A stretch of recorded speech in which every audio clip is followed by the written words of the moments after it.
श्री कृष्ण कहते हैं, मेरा भक्त मुझे याद करता है तो मैं कभी दूर नहीं रहता।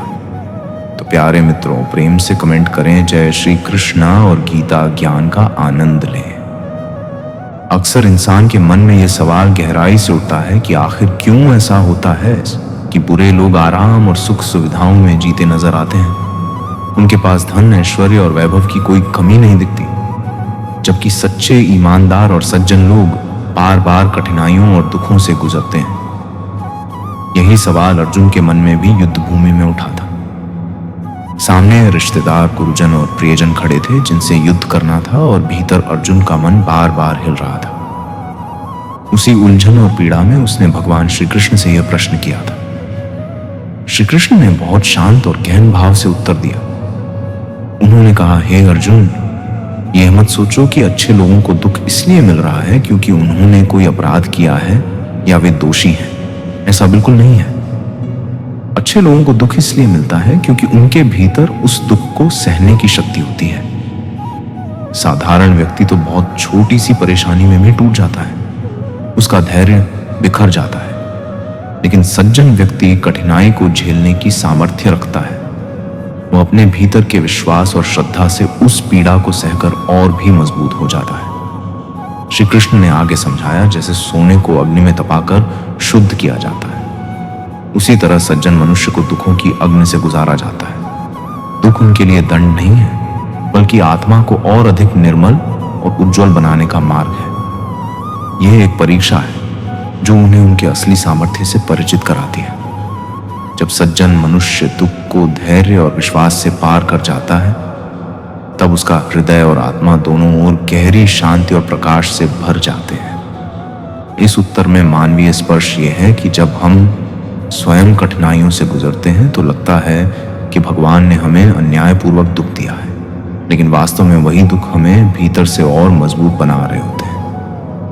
साधारण लोग जहां हार मान लेते हैं, वहीं सज्जन व्यक्ति उस दुख को अपने आत्मबल से जीत लेता है। यही अंतर है बुरे और अच्छे लोगों के जीवन में। गीता में श्री कृष्ण ने स्पष्ट कहा है कि सुख और दुख जीवन के दो पहिए हैं। वे हमेशा आते जाते रहेंगे, जैसे ऋतुएं बदलती रहती हैं। गर्मी आएगी तो उसके बाद सर्दी आएगी, बरसात आएगी तो फिर धूप लौटेगी। यही संसार का स्वभाव है, यही जीवन की सच्चाई है। कोई भी व्यक्ति इससे बच नहीं सकता, चाहे वह कितना भी शक्तिशाली क्यों ना हो। मनुष्य अक्सर यह सोचता है कि क्यों सुख हमेशा नहीं रह सकता, क्यों दुख बार बार आकर मन को तोड़ देता है। लेकिन श्री कृष्ण समझाते हैं कि दुख और सुख दोनों अस्थायी हैं, वे टिके रहने वाले नहीं। जिस तरह सुबह के बाद रात आती है और रात के बाद सुबह, वैसे ही जीवन में कठिनाइयां और खुशियां चक्र की तरह घूमती रहती हैं। फर्क केवल इतना है कि जब दुख आता है तो अधिकांश लोग उससे बचने के लिए गलत रास्ते तलाशने लगते हैं। कोई झूठ बोलता है, कोई छल करता है, कोई दूसरों को तकलीफ पहुंचाता है ताकि वह अपने दुख से भाग सके। लेकिन ऐसा करने से वे केवल और गहरे बंधनों में फंस जाते हैं। उनका मन कुछ समय के लिए शांत हो सकता है, लेकिन भीतर से वे और भी अशांत हो जाते हैं। इसके विपरीत सज्जन व्यक्ति दुख को भी ईश्वर का प्रसाद मानकर स्वीकार कर लेता है। वह यह मानता है कि यह दुख भी उसी ईश्वर की ओर से आया है जिसने सुख दिया था। जिस तरह हम प्रसाद के रूप में मिले मीठे को आनंद से खाते हैं, वैसे ही सज्जन व्यक्ति दुख को भी कड़वा प्रसाद मानकर सहन करता है। वह टूटता नहीं, बल्कि सोचता है कि शायद इस दुख में भी कोई गहरी शिक्षा छिपी है। यही कारण है कि सज्जन व्यक्ति दुख में भी धैर्य रख पाता है। उसका मन कहता है कि यह दुख स्थायी नहीं है, यह भी बीत जाएगा। जैसे तपती धूप हमेशा नहीं रहती, वैसे ही यह कठिनाई भी एक दिन समाप्त हो जाएगी। और जब कठिनाई खत्म होती है तो वह व्यक्ति और भी मजबूत और भी परिपक्व होकर निकलता है। श्री कृष्ण यही समझाना चाहते हैं कि सुख और दुख दोनों जीवन का हिस्सा है। उन्हें स्वीकार करना ही जीवन की सच्ची कला है। सज्जन व्यक्ति इस कला को समझ लेता है, इसीलिए वह हर परिस्थिति में स्थिर रहता है। यही स्थिरता उसे औरों से अलग बनाती है और यही उसे ईश्वर के और निकट ले जाती है। अच्छे लोग दुखी क्यों दिखते हैं? इसका उत्तर बहुत गहराई में छिपा है। जब हम ऐसे किसी सज्जन या संवेदनशील व्यक्ति को देखते हैं तो अक्सर हमें लगता है कि वह हमेशा बोझिल मन से जी रहा है। उसके चेहरे पर मुस्कान कम और चिंता अधिक है, पर असल में यह उसकी कमजोरी नहीं बल्कि उसकी आत्मा की विशालता है। एक साधारण इंसान केवल अपना दुख जानता है। अगर उसे चोट लगी हो या उसके घर में कोई परेशानी हो तभी उसका मन व्यथित होता है, लेकिन एक अच्छा इंसान ऐसा नहीं होता। उसका हृदय इतना कोमल और दयालु होता है कि वह दूसरों के आंसू भी अपने भीतर महसूस करता है। अगर वह किसी को भूखा देख ले, किसी बच्चे को रोते हुए सुन ले, किसी बूढ़े को अकेला देख ले, तो उसका मन चैन से बैठ नहीं सकता। उस क्षण उसे लगता है मानो यह दुख उसका अपना हो। सोचिए, कोई व्यक्ति जब सड़क पर किसी घायल को देखता है तो ज्यादातर लोग बस देखकर आगे निकल जाते हैं, लेकिन संवेदनशील इंसान वहीं ठहर जाता है। वह सोचने लगता है, अगर यह मैं होता तो उसका दिल कांप उठता है और वह पूरी कोशिश करता है कि मदद कर सके। यही वजह है कि उसका मन हमेशा दूसरों की पीड़ा के बोझ से भारी रहता है। उनके भीतर करुणा इतनी प्रबल होती है कि वे केवल अपने लिए नहीं जीते, वे हर उस जगह दुख महसूस करते हैं जहां अन्य लोग केवल नजरें फेर लेते हैं। यही कारण है कि वे हमें दुखी नजर आते हैं। उनके चेहरे पर जो गंभीरता होती है वह इस बात का प्रमाण है कि वे दुनिया की तकलीफों को नजरअंदाज नहीं कर पाते। ये संवेदनशीलता ही उन्हें महान बनाती है, क्योंकि सच्ची महानता इस बात में नहीं है कि इंसान अपने जीवन को सुख सुविधाओं में डुबोकर जी ले, बल्कि इस बात में है कि वह दूसरों के दुख को देखकर उससे प्रभावित हो और उसे कम करने का प्रयास करे। अच्छे लोग दुखी इसलिए दिखते हैं क्योंकि वे केवल अपना जीवन नहीं जीते, बल्कि हर किसी की पीड़ा उनके जीवन का हिस्सा बन जाती है। असल में उनका दुख उनका बोझ नहीं है, बल्कि उनकी ताकत है। यही संवेदनशीलता उन्हें अलग बनाती है और इसी वजह से वे समाज में सबसे मूल्यवान इंसान बन जाते हैं। श्री कृष्ण आगे कहते हैं, हे अर्जुन, सज्जन व्यक्ति का जीवन एक वृक्ष की तरह होता है। सोचो अर्जुन, एक पेड़ कैसा होता है? धूप की तपिश उस पर पड़ती है, आंधी तूफान उसे झोड़ देते हैं, बारिश उसकी टहनियों को भारी कर देती है, लेकिन वह पेड़ कभी शिकायत नहीं करता। वह अपने हिस्से की सारी तकलीफें चुपचाप सह लेता है। पर जब कोई थका हारा राहगीर उसकी छांव में बैठता है तो पेड़ बिना कुछ कहे उसे ठंडक दे देता है। पक्षी उसकी डालियों पर घोंसला बनाते हैं, वह बिना विरोध के उन्हें घर दे देता है। यहां तक कि जब उसके फल तैयार होते हैं तो वे भी वह अपने लिए नहीं रखता, बल्कि दूसरों को बांट देता है।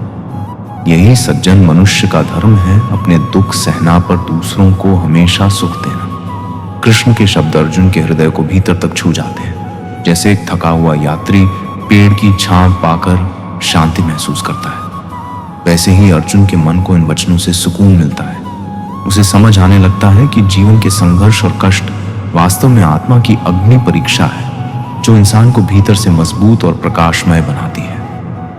श्री कृष्ण का एक और गहन संदेश है, जो सुख और दुख में समान रहता है वही वास्तव में योगी है, वही वास्तव में मुक्त है।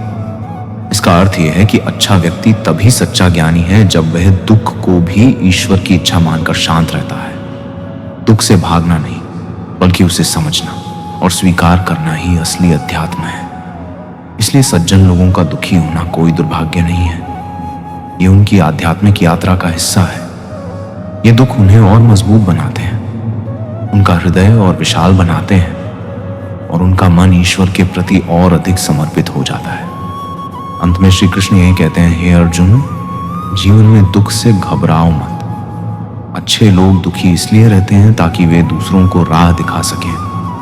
उनका दुख संसार का मार्गदर्शन है और जो दुख को प्रसाद मान लेता है वही सच्चे सुख का अधिकारी बनता है। तो उत्तर यही है, अच्छे लोग दुखी इसलिए नहीं रहते कि वे दुर्भाग्यशाली हैं, बल्कि इसीलिए कि वे संसार को सुख देने की क्षमता रखते हैं। दुख उनके जीवन की परीक्षा है और उनके आत्मोदय का साधन है।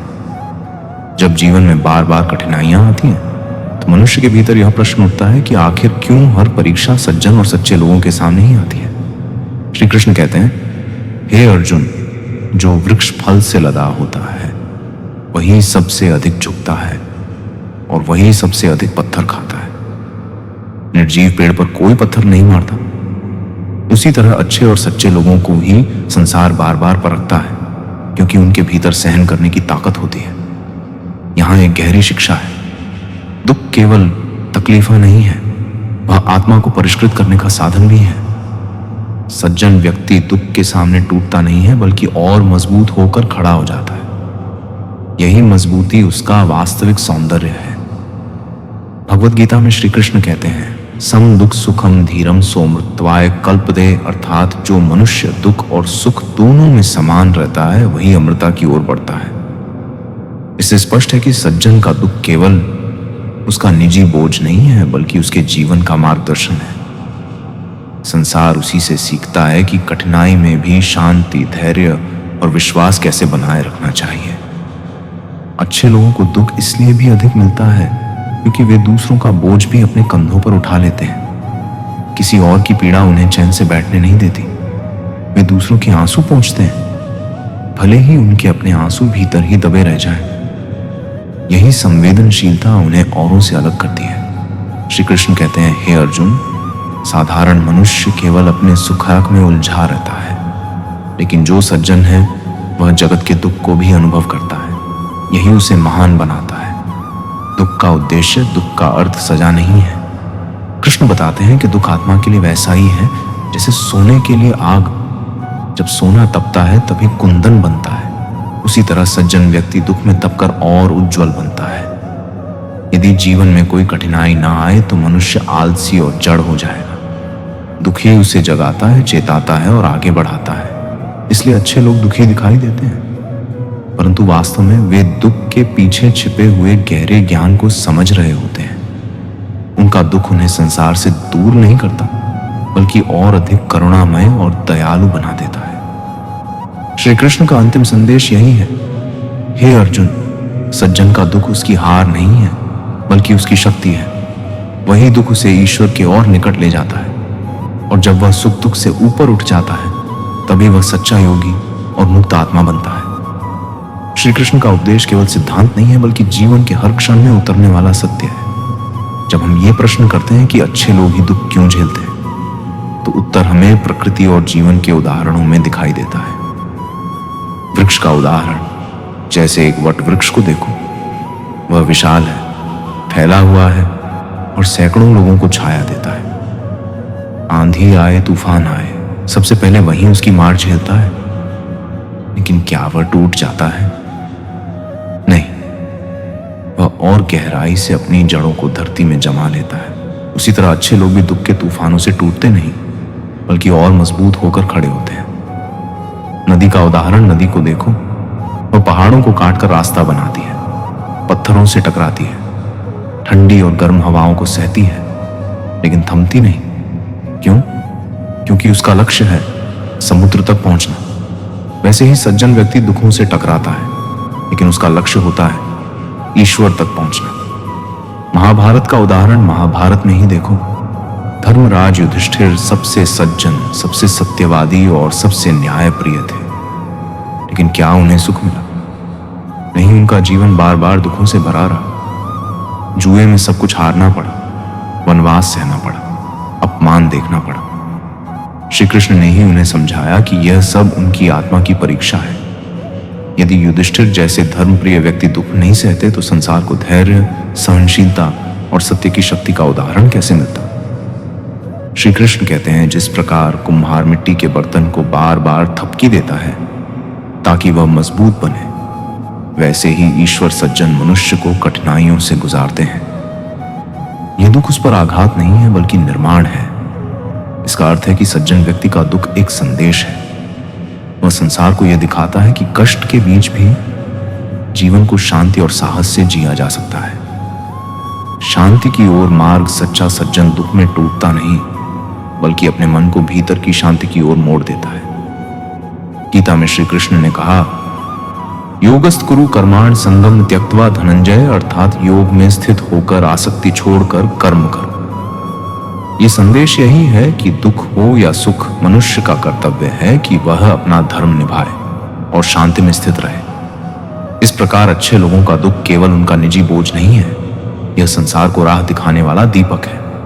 जैसे अंधकार में दीपक स्वयं जलकर दूसरों को प्रकाश देता है, वैसे ही सज्जन व्यक्ति अपने दुख सहकर दूसरों को जीवन का मार्ग दिखाता है। जब मनुष्य यह सोचता है कि अच्छे लोग ही क्यों दुख झेलते हैं, तो वास्तव में वह जीवन के गहरे रहस्य को समझने की कोशिश कर रहा होता है। श्री कृष्ण इस रहस्य को बहुत स्पष्ट करते हैं। दुख और सुख का स्वभाव श्री कृष्ण गीता में कहते हैं, मात्रा स्पर्शास्तु कौन्ते शीतोष्ण सुखद दुखदा आगमा पायणो नित्यास्थान स्थितिक्षस्व भारत हे कुंती पुत्र। सर्दी गर्मी की तरह सुख और दुख भी इंद्रियों के स्पर्श से उत्पन्न होते हैं। वे आते हैं और चले जाते हैं, इसलिए धैर्यपूर्वक उन्हें सहन करो। इस श्लोक का भाव यही है कि दुख स्थायी नहीं है, वह बस आता है, हमें परखता है और फिर चला जाता है। लेकिन सज्जन व्यक्ति के लिए यही दुख आत्मा को स्थिर और मजबूत बनाने का साधन बन जाता है। सज्जन क्यों अधिक दुखी दिखते हैं? अच्छा व्यक्ति दुखी इसलिए दिखता है क्योंकि उसका हृदय करुणामय होता है। वह केवल अपना ही नहीं, दूसरों का बोझ भी उठाता है। जैसे कि श्री कृष्ण ने अर्जुन से कहा था, जो सुख तक में समान भाव रखता है वही वास्तव में ज्ञानी है। सज्जन का दुख एक प्रकार से उसकी करुणा है। वह संसार का दर्द महसूस करता है, इसीलिए अधिक व्यथित लगता है, लेकिन अंदर से वह साधारण व्यक्ति से कहीं अधिक स्थिर होता है। जीवन में दुख का अर्थ है आत्मा का परिष्कार। जैसे सोने को तपाकर शुद्ध किया जाता है, वैसे ही सज्जन को दुख में डालकर और उज्जवल बनाया जाता है। श्री कृष्ण कहते हैं, सम दुख सुखम धीरम सोमृतत्वाय कल्पते। जो दुख और सुख में समान रहता है वही अमृत की ओर बढ़ता है। यहाँ श्री कृष्ण स्पष्ट कर देते हैं कि दुख सज्जन को नीचा दिखाने के लिए नहीं, बल्कि उसे ऊंचा उठाने के लिए है। धर्म और सज्जन का कर्तव्य महाभारत में बार बार यही दिखाया गया है कि धर्म के मार्ग पर चलने वाला व्यक्ति कठिनाइयों से गुजरता है। युधिष्ठिर का जीवन इसका सबसे बड़ा उदाहरण है। उन्होंने अपमान भी देखा, हानि भी झेली, वनवास भी भोगा, लेकिन धर्म का पालन कभी नहीं छोड़ा। यही श्री कृष्ण का संदेश है। स्वधर्मे निधर्म श्रेय पर धर्मो भयावह। अपने धर्म का पालन करते हुए मृत्यु भी हो जाए तो श्रेष्ठ है, पर दूसरों का धर्म अपनाना भयावह है। इसका अर्थ है कि सज्जन व्यक्ति चाहे दुखी दिखे, पर वह अपने धर्म से कभी विचलित नहीं होता। यही उसकी असली शक्ति है। अच्छे लोग दुखी इसलिए नहीं रहते कि ईश्वर उन्हें भूल गए हैं, बल्कि इसलिए कि ईश्वर ने उन्हें और मजबूत बनाने का मार्ग चुना है। उनका दुख केवल व्यक्तिगत पीड़ा नहीं है, बल्कि एक दिव्य शिक्षा है। सज्जन व्यक्ति अपने दुख के माध्यम से संसार को यह सिखाता है कि विपरीत परिस्थितियों में भी धैर्य, विश्वास और धर्म का साथ कैसे निभाना चाहिए। जब हम कहते हैं कि अच्छे लोग अधिक दुख झेलते हैं, तो यह बात केवल महाभारत के समय तक सीमित नहीं है। यह आज के युग में भी उतनी ही सत्य है। हमारे आसपास भी हम देखते हैं कि ईमानदार, सच्चे और दयालु लोग अक्सर कठिनाइयों से गुजरते हैं। ईमानदारी की परीक्षा मान लीजिए, किसी व्यक्ति ने अपने व्यापार में ईमानदारी अपनाई। वो झूठ नहीं बोलता, किसी का पैसा नहीं दबाता और केवल न्यायपूर्वक व्यवहार करता है। शुरुआत में उसे नुकसान झेलना पड़ सकता है, क्योंकि उसके आसपास बहुत से लोग अनुचित मार्ग से अधिक लाभ कमा रहे होते हैं। लोग कहते हैं कि देखो, ईमानदार होने का कोई लाभ नहीं है, लेकिन यही व्यक्ति जब धैर्यपूर्वक अपने धर्म पर अडिग रहता है, तो समय के साथ उसकी साख बनती है और लोग उसी पर विश्वास करते हैं। यही विश्वास उसका सबसे बड़ा धन बन जाता है। संवेदनशीलता का दुख कभी कभी ऐसा होता है कि कोई अच्छा व्यक्ति दूसरों की मदद करता है, पर बदले में उपेक्षा पाता है। लोग उसका मजाक भी बना देते हैं। बाहर से देखने पर लगता है कि वह दुखी है, लेकिन वास्तव में उसकी आत्मा संतुष्ट होती है, क्योंकि उसने अपने कर्तव्य का पालन किया। यही संतोष ही उसका असली सुख है। कठिनाई का अवसर, जीवन में आने वाली कठिनाइयां सज्जन व्यक्ति को और बेहतर बनाती है। संसाधनों की कमी, समाज की आलोचना या आर्थिक तंगी, लेकिन वही शिक्षक आने वाले समय में पीढ़ियों को गढ़ देता है। यही उसका वास्तविक योगदान है। श्री कृष्ण हमें यह सिखाते हैं कि सज्जन का दुख वास्तव में उसका पराजय नहीं है, बल्कि उसकी शक्ति है। आज के जीवन में इसका अर्थ है, यदि आप सच्चाई पर टिके हैं तो अस्थायी कठिनाइयां आएंगी, लेकिन स्थायी सम्मान आपका ही होगा। यदि आप करुणा और दया से भरे हैं, तो हो सकता है लोग आपका लाभ उठाएं, लेकिन अंततः वही दया आपके जीवन को अर्थ देगी। यदि आप धर्म और कर्तव्य का पालन कर रहे हैं तो कष्ट आएंगे, परंतु यही कष्ट आपको भीतर से और स्थिर बनाएंगे। अच्छे लोग दुखी इसलिए दिखते हैं क्योंकि वे तात्कालिक सुख का पीछा नहीं करते। वे अपने जीवन को केवल अपने लिए नहीं बल्कि दूसरों के लिए जीते हैं। यही कारण है कि उन्हें कठिनाइयां झेलनी पड़ती हैं, लेकिन यही कठिनाइयां उन्हें महान बनाती हैं। श्री कृष्ण का अंतिम संदेश यही है, सज्जन व्यक्ति दुख में भी टूटता नहीं, वो दुख को साधन बनाकर ईश्वर के और निकट पहुंचता है। उसका जीवन हमें यह सिखाता है कि सच्चा सुख बाहर नहीं बल्कि अपने धर्म, अपने कर्तव्य और अपने भीतर की शांति में है। जब हम जीवन में यह प्रश्न करते हैं कि अच्छे लोग दुखी क्यों रहते हैं, तो उत्तर केवल यही नहीं कि यह उनकी परीक्षा है, बल्कि यह भी है कि वही दुख उनके लिए अवसर है। अवसर किस बात का? स्वयं को पहचानने का, ईश्वर से जुड़ने का और अपने जीवन को उच्च उद्देश्य के लिए जीने का। दुख से घबराना क्यों नहीं चाहिए? श्री कृष्ण कहते हैं कि दुख स्थायी नहीं है, ये केवल एक लहर है जो आती है और चली जाती है। जो व्यक्ति इसे स्थायी मान लेता है वह टूट जाता है, लेकिन जो इसे अस्थायी समझकर सहन करता है वही सच्चा ज्ञानी बनता है। दुख में ही मनुष्य अपने भीतर छिपी शक्ति को पहचानता है। सुख में अक्सर व्यक्ति आलसी हो जाता है, लेकिन दुख उसे आत्मचिंतन की ओर ले जाता है। दुख को अवसर में कैसे बदले?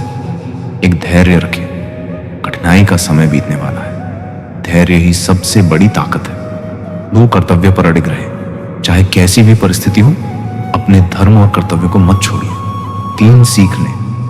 हर दुख कोई ना कोई शिक्षा लेकर आता है, उसे पहचानिए और अपने जीवन को सुधारिए।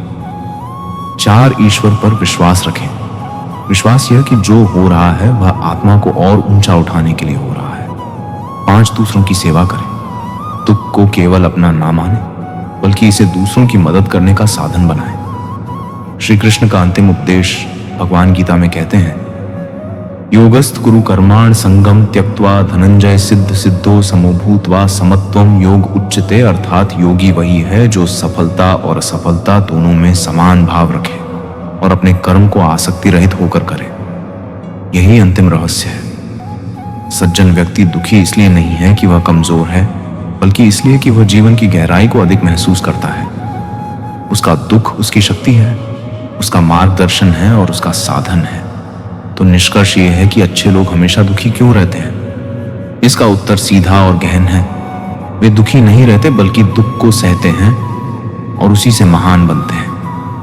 उनका जीवन संसार के लिए आदर्श बनता है। उनकी करुणा, उनका धैर्य और उनका धर्म ही उन्हें अलग पहचान देता है। श्री कृष्ण का अंतिम संदेश यही है, हे अर्जुन, जो व्यक्ति दुख और सुख दोनों में समान रहता है वही वास्तव में मुक्त है, वही सच्चा ज्ञानी है और वही संसार के लिए प्रकाश स्तंभ है। इसलिए जब भी आप जीवन में दुख का अनुभव करें, याद रखिए कि यह दुख आपकी हार नहीं है, जबकि गलती हमारे फैसलों की होती है। अच्छा और बुरा वक्त दोनों याद रखने चाहिए। बुरे वक्त में अच्छे समय की यादें सुकून देती हैं और अच्छे वक्त में बुरे समय की यादें आपको चौकन्ना रखती हैं। यादें बोझ नहीं होती, बस सही समय पर उनका महत्व समझना जरूरी होता है। वाकई अनगिनत है जिंदगी। किताब लिखूं या हिसाब लिखूं, कभी कभी हिसाब जोड़ते जोड़ते जिंदगी के सबसे खूबसूरत लम्हे गिनना ही भूल जाते हैं। अक्लमंद इंसान वह है जो दूसरों के गुणों और विशेषताओं को देखता है, उनसे सीखता है, न कि उनसे ईर्ष्या करता है। ईर्ष्या उस दीमक की तरह है जो सबसे पहले खुद को ही खोखला कर देती है। माना कि वक्त सता रहा है, मगर कैसे जीना है यह भी तो बता रहा है। हर मुश्किल अपने साथ एक सबक लाती है जिसे समझने वाले आगे बढ़ जाते हैं। जीवन की कहानियां भी नदियों की तरह होती हैं। कोई नहीं जानता कि किसकी कहानी किससे जा मिलेगी और फिर कहां तक पहुंचेगी। हर मोड़ पर नया सफर, हर सफर में नया मोड़। यही जीवन की असली कहानी है।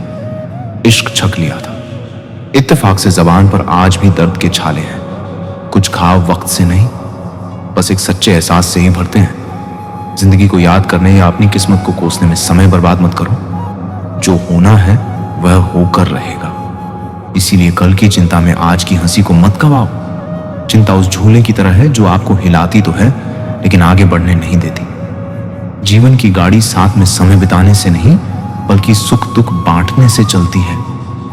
सच्चे रिश्ते सहयात्री की तरह होते हैं जो रास्ता भले ही ना बदले पर सफर को आसान बना देते हैं। रिश्ते उन्हीं से रखो जो तुम्हें खुशी और सम्मान से अहमियत दे। जहां तुम्हारी कद्र ना हो वहां रुकना खुद को मिटाने जैसा है। किसी के पीछे पड़कर बार बार खुद को अपमानित करवाना आत्मसम्मान के खिलाफ है। अगर किसी को आपकी परवाह नहीं तो बार बार दरवाजा खटखटाने से बेहतर है नए रास्ते ढूंढना। खुद के लिए भी सोचो, क्योंकि इस दुनिया में हैसियत के द्वार में खैरियत पूछने वाले कम होते हैं। इस मतलबी दुनिया में खुद के लिए समय निकालना खुद से सच्चा प्यार करने जैसा है। हित चाहने वाला पराया भी अपना बन जाता है और अहित चाहने वाला अपना भी पराया हो जाता है। दिल की सच्चाई खून के रिश्तों से ज्यादा गहरी होती है। स्वाद छोड़ने से शरीर को लाभ होता है। विवाद छोड़ने से रिश्तों को और व्यर्थ की चिंता छोड़ने से पूरे जीवन को फायदा होता है। त्याग में ही असली आनंद है, क्योंकि जो चीजें छोड़ सकते हैं वे आपको कभी गुलाम नहीं बना सकती। शंका का कोई इलाज नहीं, चरित्र का कोई प्रमाण नहीं, मौन से अच्छा कोई साधन नहीं और शब्द से तीखा कोई हथियार नहीं। शंका मन का जहर है जो ना रिश्ते बचने देता है ना आत्मा को शांति देता है। अजीब होती है जीवन की कहानी। जो हमारे पास होता है उसकी कदर नहीं करते और जिसे पाना चाहते हैं वह अक्सर दूर ही रहता है। इंसान अक्सर उसी चीज के पीछे भागता है जो उसे नहीं मिलती और जो है उसकी कीमत नहीं समझता। कभी कभी वक्त के साथ बहुत कुछ बदल जाता है, लेकिन सच्चे रिश्तों की पहचान भी उसी में होती है। वक्त वह आईना है जो नकाब हटा देता है और असली चेहरे दिखा देता है। जब अच्छा समय होता है तो सब अपने लगते हैं, लेकिन बुरा समय आने पर असली नकली सब सामने आ जाते हैं। सच्चे रिश्तों की पहचान गुलाब की खुशबू जैसी होती है जो समय के साथ और गहरी हो जाती है। बुरा वक्त एक जादूगर की तरह होता है जो एक ही पल में चेहरे से सारे नकाब हटा देता है। तकलीफें इंसान को तोड़ने नहीं बल्कि तराशने के लिए आती हैं। जरूरत से ज्यादा झुकना भीख मांगने जैसा होता है, चाहे वह प्यार हो या सम्मान। आत्मसम्मान से बड़ा कुछ नहीं। जो खुद की कदर नहीं करता उसकी कदर दुनिया भी नहीं करती। काश इस भागदौड़ भरी जिंदगी में भी स्कूल की तरह कोई घंटी होती जो बजती और हम सारे तनाव भूलकर सुकून पा लेते। सुकून पैसे से नहीं खरीदा जाता, वह तो मन की संतुष्टि से आता है। जो लोग बुद्धि को छोड़कर भावनाओं में बह जाते हैं वे अक्सर दूसरों के हाथों खिलौना बन जाते हैं। भावनाएं तब तक खूबसूरत हैं जब तक वे आपको कमजोर ना बना दें। जिंदगी ने मेरे दर्द का एक अनोखा इलाज बताया, समय को मरहम बनाया और ख्वाहिशों से परहेज करना सिखाया। ख्वाहिशें समुद्र के पानी जैसी होती हैं, जितना पीते जाओ उतनी प्यास बढ़ती जाती है। जिस तरह एक पौधे को बढ़ने के लिए नियमित पानी चाहिए, उसी तरह रिश्तों में भी समय और ध्यान देना जरूरी होता है। रिश्ते हवा की तरह होते हैं, उन्हें महसूस किया जा सकता है, लेकिन जब नजरअंदाज किए जाते हैं तो दम घुटने लगता है। सुनो, कभी तुमने किसी को वक्त का तोहफा दिया है? क्योंकि प्यार में दिए गए लम्हे किसी भी चीज से ज्यादा अनमोल होते हैं। जो वक्त दे सकता है वही सच्चा प्रेम दे सकता है, क्योंकि प्यार शब्दों से नहीं मौजूदगी से महसूस होता है। अब जब भी देखता हूं तो यही ख्याल आता है कि काश तुम मुझे थोड़ा वक्त भी देते। कुछ रिश्ते वक्त की कमी से नहीं, एहसासों की कमी से टूट जाते हैं। आंखों की नमी बढ़ गई, बातों के सिलसिले कम हो गए। जनाब, ये वक्त बुरा नहीं है, बुरे तो हम हो गए हैं। हम अक्सर वक्त को दोष देते हैं जबकि गलती हमारे फैसलों की होती है। अच्छा और बुरा वक्त दोनों याद रखने चाहिए।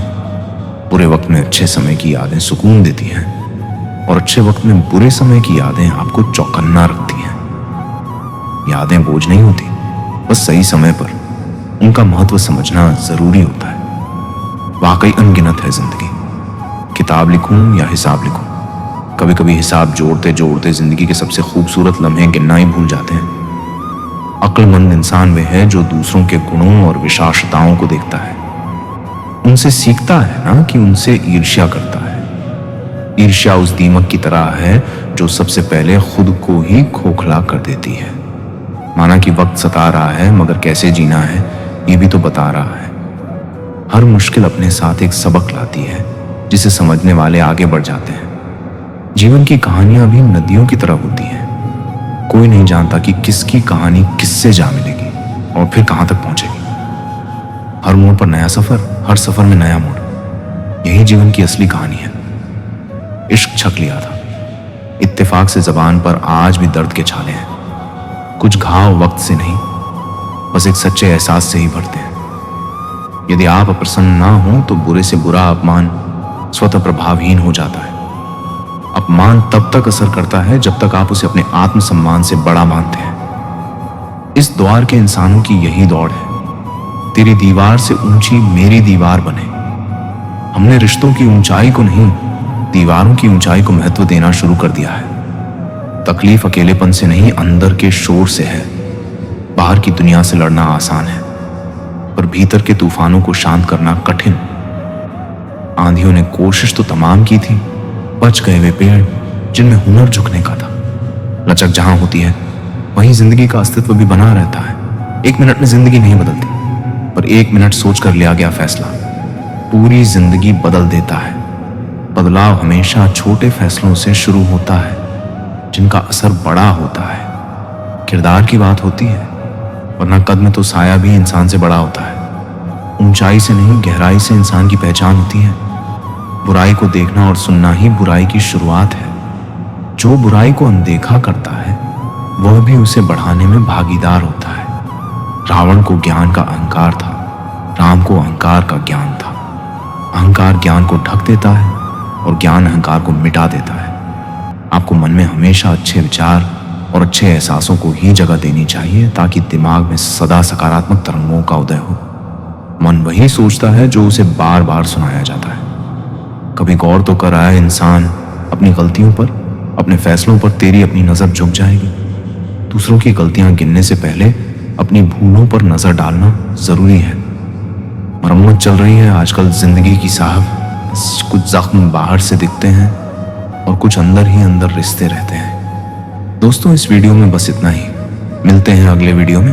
अपना ख्याल रखिएगा। जय श्री कृष्ण। राधे राधे।